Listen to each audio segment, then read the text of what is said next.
Among all the criminal programs of the Nazi regime, from genocide to inhuman medical experiments, one stands out. It was shrouded not only in secrecy, but in a strange kind of mystique. This was the Lebensborn program, which means source of life. On paper, its goals seemed almost noble: to increase the Aryan birth rate, support racially pure single mothers, and prevent abortions. But behind this benign facade was a horrifying reality. Lebensborn wasn't just a network of maternity homes. It was a factory for creating the future elite of the Third Reich, a conveyor belt designed to produce perfect Aryan children to populate the conquered lands in the East. The program, overseen by Heinrich Himmler himself, operated in two primary ways. The first was through maternity homes where young, unmarried German women and women from occupied countries like Norway could secretly give birth to a child fathered by an SS officer, provided they met the Aryan standards. From the moment of birth, these children became the property of the Reich. They were taken from their mothers and raised in special boarding schools or given to childless families of high-ranking Nazis. The second, even more monstrous direction was the kidnapping of children. Special SS units scoured the occupied territories of Poland, Czechoslovakia, Yugoslavia, and the Soviet Union, searching for children with Nordic features, blonde hair, blue eyes, and fair complexions. They were taken from their parents, often right off the street or from schools, and forcibly brought to Germany. There, they underwent a process of Germanization. They were given new German names, forbidden to speak their native language, and their past memories were systematically erased. Those who resisted were sent to concentration camps.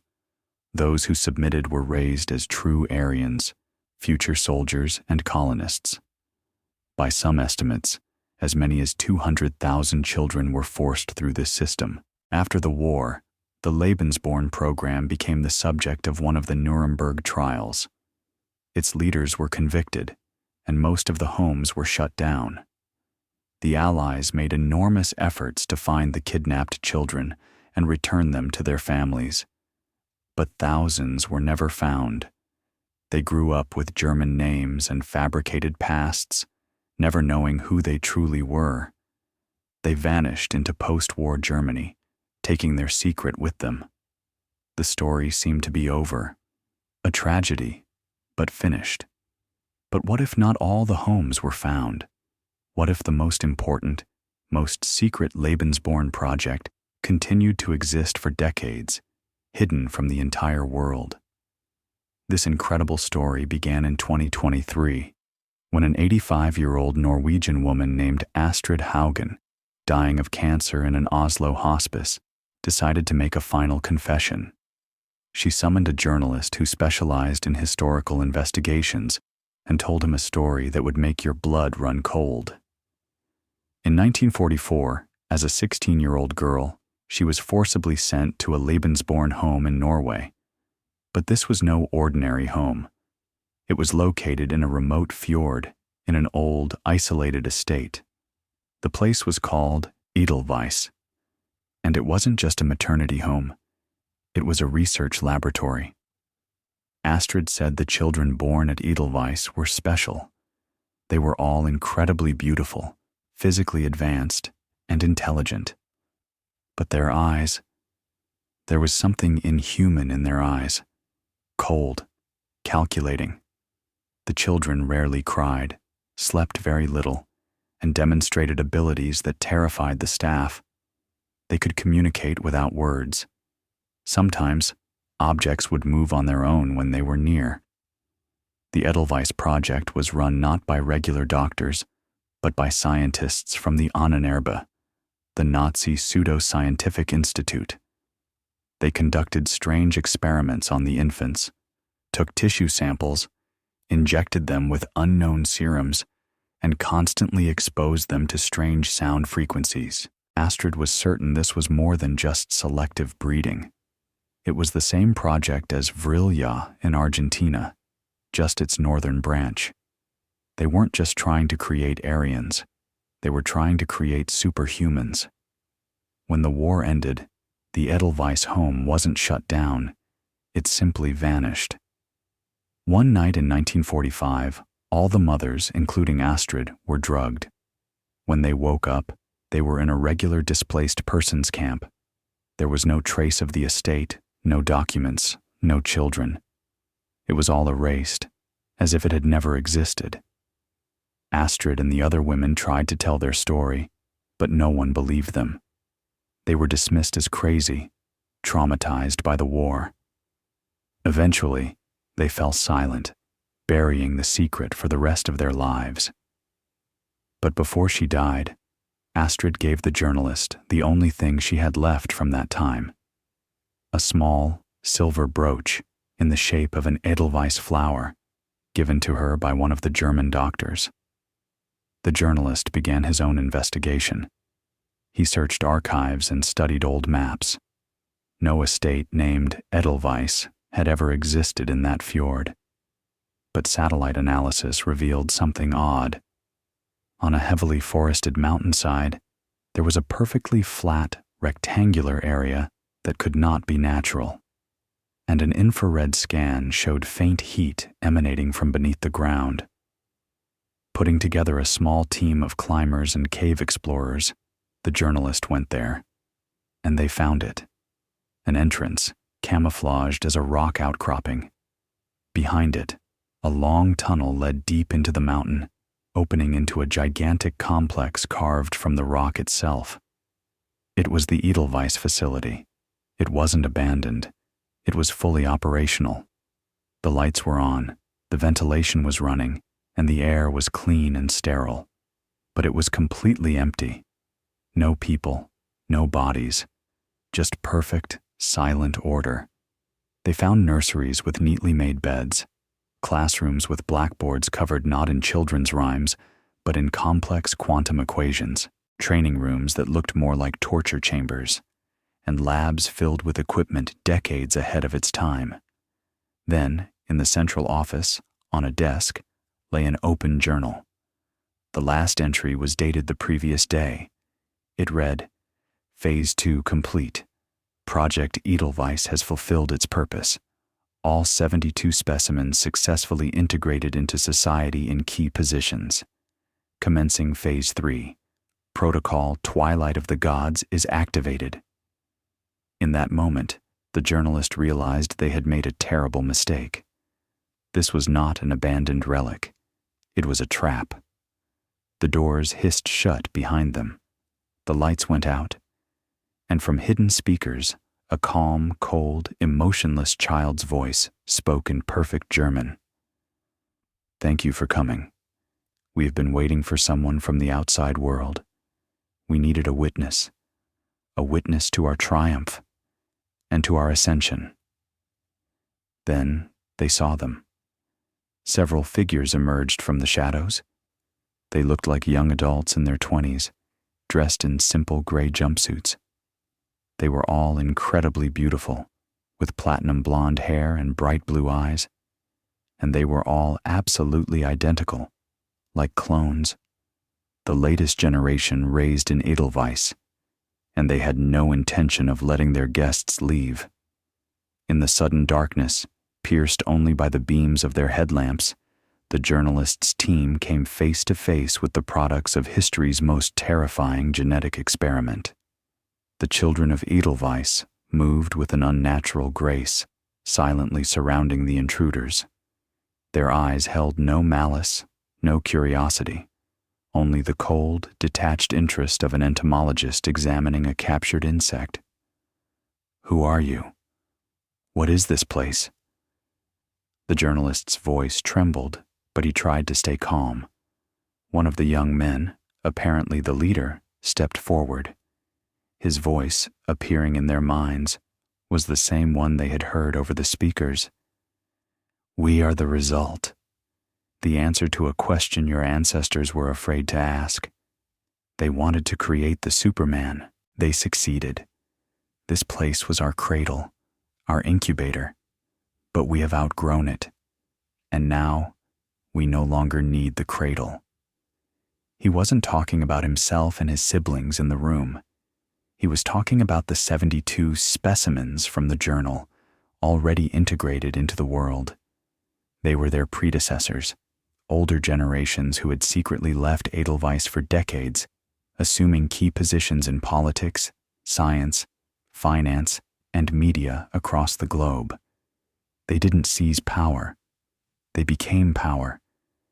They were the invisible hand that had been guiding human civilization for the past half-century, pushing it in a direction of their choosing.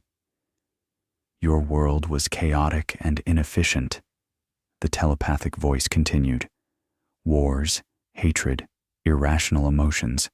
You are a failed species. We are simply correcting nature's mistakes. Phase 1 was infiltration. Phase 2 was securing control over key systems, energy, information, finance. That phase ended yesterday. Today, with your arrival, Phase 3 begins. Protocol, Twilight of the Gods. What is that? Asked one of the cavers, a woman named Inga. For the first time, the young man's face showed an emotion, something like a condescending smile. It is the harvest. We are not going to destroy you. That would be irrational. You are a valuable biological resource. Twilight of the Gods is a global program to transition humanity into a new state of being, a state of service. We will erase your individuality, your useless emotions, your ego. You will become parts of a single, harmonious organism. Our organism. You will be our hands, our eyes, our cells. You will find a purpose you never had. The team understood. This wasn't an invasion. It was an absorption. Quiet, methodical, and inevitable. And by coming here, they had become the unwilling catalysts for its final stage. Their discovery of the facility was the final trigger, the signal for the 72 agents around the world that it was time to act. But why do you need us? Why witnesses? The journalist asked. To tell the story, the voice replied. When it's all over, someone will have to explain to the others why it happened, to create a new mythology, a myth of the wise and kind shepherds who came to save the lost flock from itself. You will serve that role. Just then, the journalist noticed a small object in the young man's hand. It was a silver brooch in the shape of an Edelweiss, exactly like the one the dying Astrid had given him.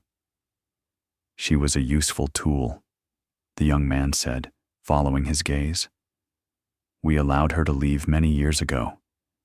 We knew that one day her memories would become the seed that would lead someone like you here. It was all calculated. There was no hope. They were pawns in a game that had been playing out for 80 years. But the journalist wasn't ready to give up.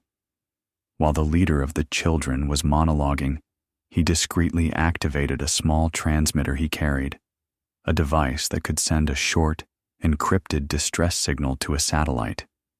He didn't know if it would work from deep inside a mountain, but it was his only chance. The children of Edelweiss didn't seem to notice. They led their captives to a wall, which dissolved into a holographic screen. Images from around the world appeared. The control center of the New York Stock Exchange, where traders suddenly froze, staring into space. The UN General Assembly, where world leaders began chanting the same phrase in different languages. The command center at NORAD, where generals in charge of nuclear weapons voluntarily entered deactivation codes. The Twilight of the Gods was in full swing.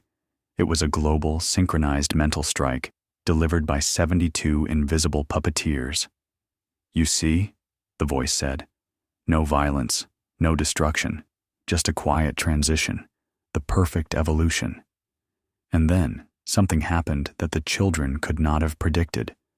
The journalist's signal got through. It was weak, distorted, but it was received. Not by a rescue team, but by another secret organization. The one created after the Martin Bormann incident. a society that hunted the other superhumans, the children of Vril. For decades, they had searched for traces of similar projects.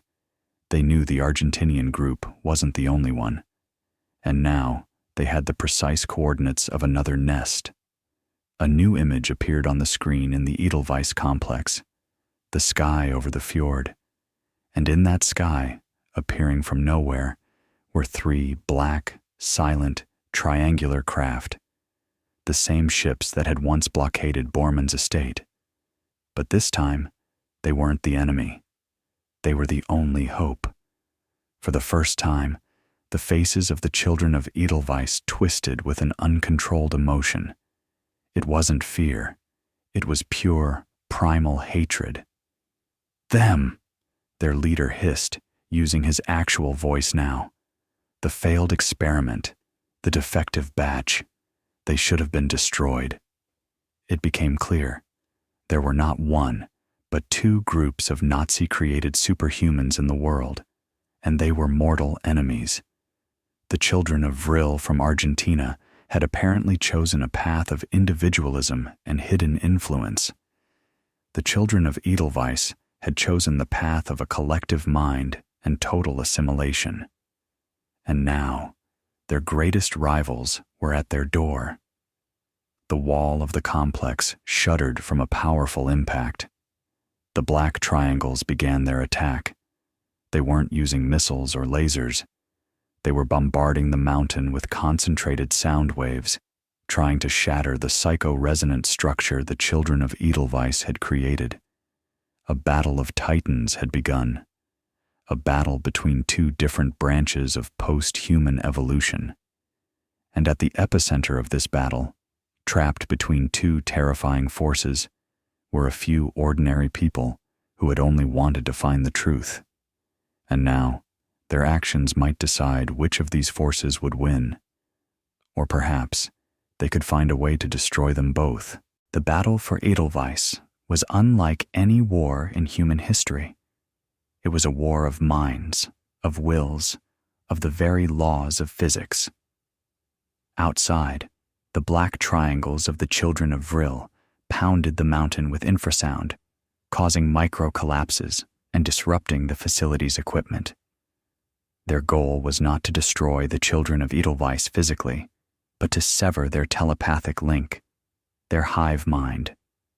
They knew that alone, their enemies were vulnerable. Inside, the children of Edelweiss, united as a single consciousness, struck back. They focused their collective psychic energy, creating defensive fields and launching powerful mental attacks at the pilots of the triangles, trying to drive them insane, to make them crash into the cliffs. For the journalists' team, caught between a rock and a hard place, it was hell. They felt the echoes of this battle as an unbearable migraine, as waves of nausea and irrational terror. The leader of the Edelweiss children realized his enemies were targeting the heart of their power, the central biocomputer that synchronized their minds and controlled the Twilight of the Gods protocol worldwide. And he decided to use his prisoners. "You will be our shield," his command echoed in the minds of the journalist and his team. "Go to the central chamber. Your primitive, chaotic consciousness will create interference that will protect the core from their attacks." Obeying the irresistible mental command, the captives staggered like puppets through the corridors toward the heart of the complex. It was a giant, spherical chamber. In its center, suspended in a levitating crystal, pulsed a living brain of incredible size, the very biocomputer the Ahnenerbe scientists had grown for decades. It was the alpha and omega of their race. But as they were being led to the slaughter, Inga, the female caver, noticed something. Unlike the others, she was not broken. Years spent alone in dark, dangerous caves had forged in her an unbreakable internal discipline. She could resist. Not for long, but it was enough. She noticed that one of the Edelweiss children, the youngest, was holding himself apart. His eyes didn't have that cold calm. They held fear. He was different. As they were herded into the central chamber and ordered to stand around the crystal, Inga focused her thoughts on that young man. She didn't know if it would work, but she projected not a command, but an emotion, the feeling of doubt. "Do you really want this?" she thought, looking into his eyes. "Total erasure? No feelings, no thoughts but the one, shared mind? Is that living?" The young man flinched. In their collective consciousness, where individuality had been erased, a simple human emotion, doubt, had become a virus. For a split second, his connection to the hive wavered, and that second was all they needed. The journalist, feeling the mental control weaken, lunged for the biocomputer's control panel. He had no idea what he was doing, but he started smashing it with anything he could find. The children of Edelweiss turned on him with fury, but their attack was no longer focused. The virus of doubt, planted by Inga and amplified by the young man, was starting to cause glitches in their network. At that exact moment, one of the black triangles outside managed to punch through the defensive field and land a precise hit on the complex's power supply. The lights in the chamber died, and emergency systems wailed. The biocomputer, starved of power, began to fail. The collective mind of the children of Edelweiss shattered, and they screamed. For the first time in their lives, they screamed with their own voices. It was the cry of newborns, suddenly aware of their solitude, their terror, their individuality. They were no longer a single entity. They were just a group of frightened, confused young people who possessed the power of gods, but had no idea what to do with it. Their leader, in a rage, charged at the journalist, but he was stopped by the same young man who had first given in to doubt. "Enough!" he shouted. "He's right. This isn't evolution.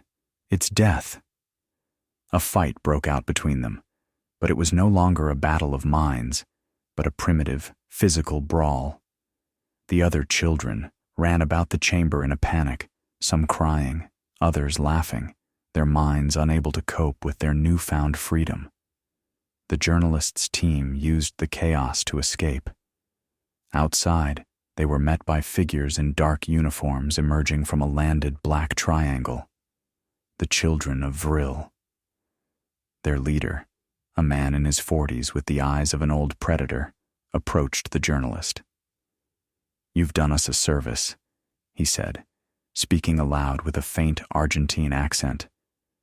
"We couldn't break through their mental shield, but you, with your chaos, you managed it. We are in your debt." "What will you do with them?" the journalist asked, looking back at the crying and fighting superhumans in the chamber. "We'll take them," the Argentinian replied.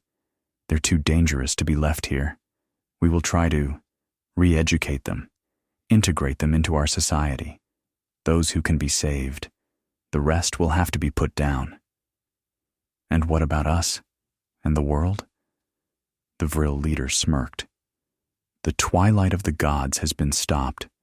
Our agents worldwide are now undoing the damage these fanatics caused. The world will return to normal and never know a thing. As for you, you will go home, and you will forget everything. We will erase the last few days from your memory. It will be our gift to you. Consider it all a bad dream." He was right. It was the only merciful solution. To live with such knowledge would be unbearable. The last thing the journalist remembered was being led toward one of the triangles. And then, darkness.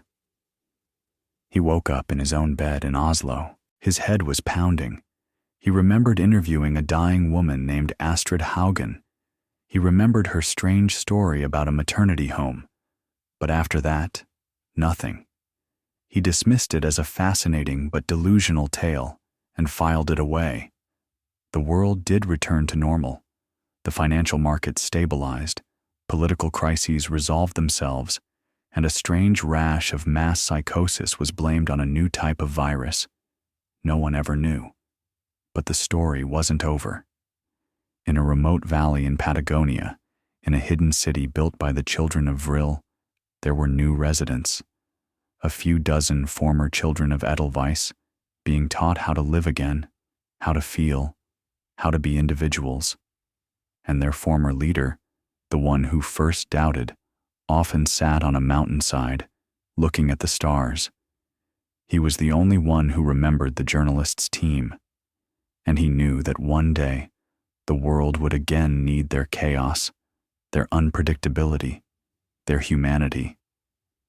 Because he knew the children of Vril were not saviors. They were just a different kind of predator, and their game was far more subtle and far more dangerous than a straightforward assimilation. And when they made their move, humanity's only hope would once again be ordinary people, capable of insane, illogical acts, capable of doubt.